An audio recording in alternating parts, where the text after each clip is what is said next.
তৃণমূল নেতা নেত্রীদের লক্ষ্য করে ডিম ছোড়া এ রাজ্যে এখন বলতে গেলে নিত্যদিনের ঘটনা। তবে এবার আর ডিম নয়, ছোড়া হলো পাথর। আর এর জেরে চাঞ্চল্য ছড়ালো পশ্চিম বর্ধমানের আসানসোলের ধেমমেন শিব মন্দির এলাকায়। জানা গেছে রবিবার এলাকায় অষ্টপ্রহর হরিনাম সংকীর্তন চলাকালীন সেই সময় উত্তেজনা ছড়িয়ে পড়ে। প্রধান অতিথি হিসেবে আসানসোল পুর নিগমের ৫৮ নম্বর ওয়ার্ডের প্রাক্তন তৃণমূল কংগ্রেস কাউন্সিলর সঞ্জয় নোনিয়া এবং তার সঙ্গে থাকা ব্যক্তিদের ওপর পাথর ছোড়া হয়। স্থানীয় সূত্রে খবর, সংকীর্তন অনুষ্ঠানে প্রধান অতিথি হিসেবে উপস্থিত ছিলেন সঞ্জয় নোনিয়া। অভিযোগ, তিনি পৌঁছানোর সঙ্গে সঙ্গেই কিছু স্থানীয় বাসিন্দা বিক্ষোভ দেখাতে শুরু করেন। পরিস্থিতি আরও উত্তপ্ত হলে কয়েকজন পাথর ছুঁড়তে শুরু করে বলে অভিযোগ। ঘটনায় সঞ্জয় নোনিয়ার চালকসহ বেশ কয়েকজন আহত হয়েছেন বলে খবর পাওয়া যাচ্ছে। এলাকায় একটা উত্তেজনা রয়েছে, সে কথা পরিষ্কার। দেখুন, সেই সময় যে উত্তেজক পরিস্থিতি তৈরি হয়েছিল সেই মুহূর্তের ছবি আপনাদের দেখাচ্ছি।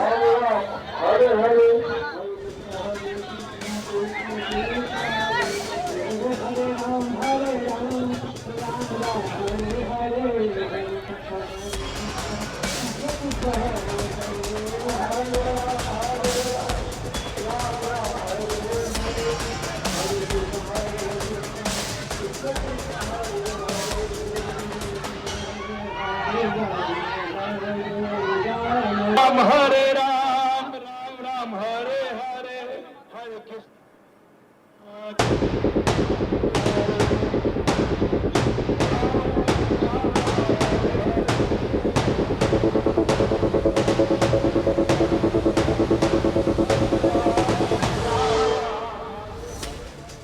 দেখলেন তো কি উত্তেজক পরিস্থিতি। আহত ব্যক্তি তিনি কি বলছেন শুনুন তার অভিজ্ঞতা। ड्राइवर आदमी हूँ, 8,000 10,000 में कमाते हूँ। अब इन लोग को पार्टी पोस्ट में क्या होता है क्या नहीं होता है, फिर भी हम बोला श्री राम का नाम है। मैंने महफिल में किया, महफिल में जाने के बाद उसके बाद ये संजय नोनिया बढ़िया स्वागतम किया। उसके बाद हमने निकला, उसके बाद निकल के मैंने जाना लगा तो मेरे ऊपर वार कर दिया। कौन मारा ये? हमारी गोली यहाँ से निकली, एक खून आ रही है, गोली यहाँ से निकल गया। तो हम किसी को बिगाड़ते नहीं, हम एक गरीब आदमी, मगर ये लोग बीजेपी जो है ठीक है, बढ़िया पार्टी है, बढ़िया काम करो, हम उसके लिए कोई दोषी नहीं है, मगर बढ़िया काम करिए, मगर किसी को मार धार मत करिए, या किसी को पेट मत छीनिए। हमने यही बोला और यहाँ नहीं बोला, जरा विचार का हम बोले, मगर ये लोग हम लोग पर इतना फर्क देखिए। কারো কারো অভিযোগ, পাথর নিক্ষেপকারীদের মধ্যে কয়েকজন বিজেপি কর্মী সমর্থকও ছিলেন। প্রত্যক্ষদর্শী তারা কি বলছেন, ওই এলাকার মানুষ, স্থানীয় বাসিন্দা, এরকম বেশ কয়েকজনের সঙ্গে আমরা কথা বলেছি। কানাই বাউরি, সোনালী মাঝি, তারা কি বলছেন শুনুন। আমাকে একদম ফোন করলো, পূজা এখানে ওপেনিং আছে স্যার, আমি এলাম। আমি তো কিছু জানি না স্যার, ঠিক আছে। এখানে এসে পরে আমি পুজো টুজো ওপেনিং হওয়ার পর স্যার এরা এখানে, আমি দাঁড়িয়েছিলাম, আমার বাইকটা দিকে আমি আনতে যাচ্ছিলাম, এখানে দাঁড়িয়েছিল নীলি বলে ছেলেটা আমাকে মারলো, নীলু বাউরি। আমি কিন্তু স্যার ওদেরকে মানে কি বলবো, এরা স্যার গুন্ডাগার্দি। এরকমই সরকার বলছে স্যার গুন্ডার দমন নীতি করেছে, কিন্তু স্যার কোন সরকার গুন্ডা দমন নীতি করে নাই। এদেরকে কিন্তু স্যার ছাড়ে কথা বলা বলে স্যার পুলিশরা স্যার ওদের সাথে পুরো সাপোর্ট করছে। স্যার আমরা কি করবো, আমরা কি এখানে মরতে এসেছি? এরা কোন পার্টি থেকে যুক্ত হলে কি? কোন পার্টি থেকে নয় স্যার, আমি কোন পার্টি, ওরা বিজেপি পার্টি থেকে এসেছে স্যার। বিরজু যাদবের পার্টি ছেড়ে গেল। जा रहे थे संजय दा को स्वागत करने के लिए, उसके बाद हम लोग को बोला है, धमकी दिया है जो हम भी पूजा करेंगे, उसको नहीं आने देंगे, वो गुंडा है। कौन बोला है? हम लोग उन्हें, संजय दा गुंडा नहीं है, उन्हें हम लोग को भगवान है, गरीब लोग को खाना देता है, कान देता है, नौकरी देता है, हम लोग उनके पास काम करते हैं। हम लोग गरीबों का घर संसार चलता है। हम लोग ऐसे ऐसे मारपीट गाली देके क्या पता है, बोलिए तो हम लोग खाएंगे क्या, पियेंगे क्या? उन्हें को ऐसे ऐसे बोलेगा तो हम सब लेडीज लोग उन्हीं का अंडर में सब काम करते हैं। हम लोग को 2 महीने से काम बंद है, जहाँ भी जा रहे मारपीट करते, शांति से पूजा वूजा होने दे रहे, किसी का माथा फट गया, किसी का मुंह फट गया। ऐसे गुंडागर्दी नहीं चलेगा, ऐसा करके सरकार नहीं आता है। শুনলেন তো স্থানীয় মানুষ, তারা যেটা দেখেছেন, তারা কতটা আতঙ্কিত হয়ে পড়েছেন, তাদের বক্তব্যে স্পষ্ট। তবে সঞ্জয় নোনিয়া সরাসরি কোনো রাজনৈতিক দলের নাম উল্লেখ করতে চাননি, যদিও হামলায় জড়িতদের শনাক্ত করে অবিলম্বে গ্রেপ্তারের দাবি জানিয়েছেন প্রাক্তন কাউন্সিলর সঞ্জয় নোনিয়া। কি বলেছেন তিনি শুনুন। आज आपका देखिए हम लोग का खड़मबाद गुप्ता जी पंडाला में 24 घंटा हरि बोल कीर्तन का आयोजन किया गया था। एज ए चीफ गेस्ट हमको वहाँ पे बुलाया था, तो हम वहाँ पर गए पूजा करने के लिए, कीर्तन का शुभारंभ करने के लिए।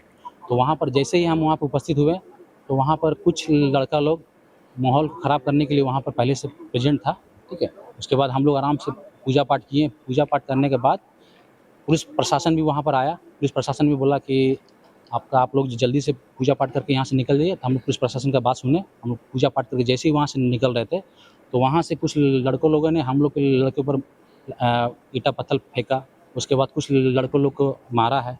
इसमें हम पुलिस प्रशासन से यही रिक्वेस्ट करेंगे कि जो भी इस घटना में थे, जिसने भी आपका चार्ज किया है, पुलिस प्रशासन उन लोग को अरेस्ट करे।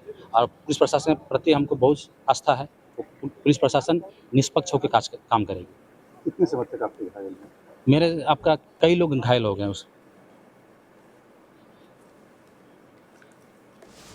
আসানসোল দক্ষিণ থানার পুলিশ ঘটনাস্থলে পৌঁছে পরিস্থিতি নিয়ন্ত্রণে আনে। তবে দৃশ্যতই স্পষ্ট যে পুলিশকেও যথেষ্ট হিমশিম খেতে হয়েছে পরিস্থিতির মোকাবিলা করতে।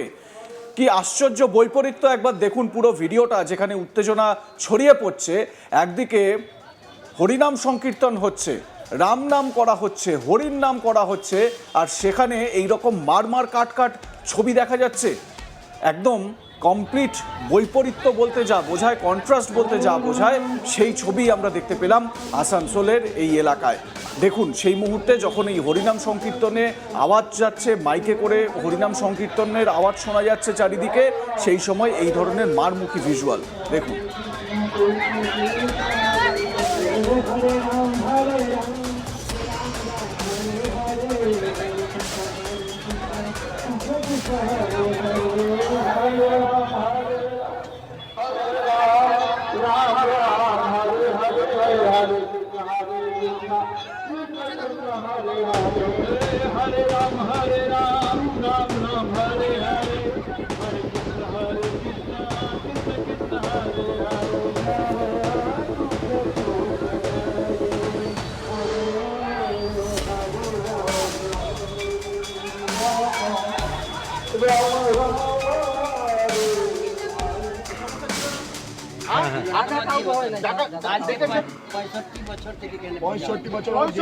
পুজো হচ্ছে, সব ঠিক আছে, তাহলে কাউকে ডাকলেন, তাহলে আপনি সবার সামনে কেন বললেন না আমরা তোমাদের কাউকে ডাকলে তোমরা চলে যাও ওখান থেকে? না, আমরা কাউকে ডাকি না। আজকে যদি আমরা না আসতাম এখানে, তাহলে রক্তারক্তি হয়েছিল।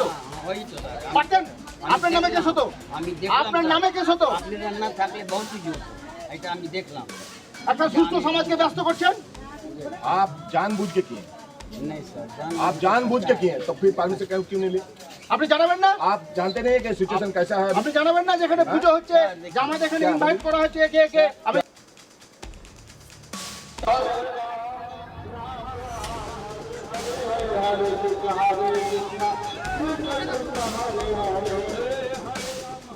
দেখলেন তো, হরিনাম সংকীর্তন আয়োজন করেছেন যিনি, তাকে বেশ কয়েকজন এসে প্রশ্ন করছেন এরা কি কোন রাজনৈতিক দলের সঙ্গে যুক্ত, সেই বিষয়টা স্পষ্ট হওয়া যাচ্ছে না। কিন্তু ওই ব্যক্তিকে জিজ্ঞাসা করা হচ্ছে যে আপনি এখানে পুজো আয়োজন করেছেন এবং সঞ্জয় নুনিয়াকে যে আপনি এখানে প্রধান অতিথি হিসেবে, মুখ্য অতিথি হিসেবে এখানে যে আমন্ত্রণ জানিয়েছেন, এটা কাকে বলে? কোনো পারমিশন নিয়েছেন? পুলিশের কাছে কিছু জানতে চেয়েছেন বা পারমিশন নিয়েছেন? তো এই প্রশ্নগুলো স্বাভাবিকভাবে উঠছে। তবে এই হরিনাম সংকীর্তনকে কেন্দ্র করে পরিস্থিতি যে ব্যাপক জটিল হয়ে উঠেছিল আসানসোলে, সেটা একেবারে স্পষ্ট, দৃশ্যতই স্পষ্ট। এবং সেখানে মারমুখী জনতাকেও দেখা যাচ্ছে। ডিমের বদলে পাথর ছোড়া হয়েছে। সঞ্জয় নুনিয়ার যিনি ড্রাইভার, সেই ড্রাইভার আহত হয়েছেন বলেও খবর পাওয়া যাচ্ছে। আপনাদের মতামত কি? যারা আসানসোল থেকে এই খবরটি দেখছেন তারা বলুন, এবং প্রত্যক্ষদর্শী যদি কেউ থেকে থাকেন আপনাদের মতামত জানাতে পারেন। দেখতে থাকুন আজ তাক বাংলা।